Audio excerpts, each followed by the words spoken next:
আমারই লেখা, আমারই সুর করা। আর যখন খুব শান্ত মনে আমি গানগুলো লিখছিলাম আর গিটারে সুরগুলো করছিলাম, তখন আমার মাথাটা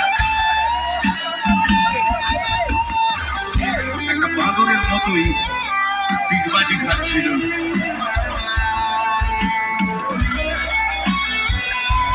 তার কারণ কখনো দুঃখ, কখনো একলা ঘর।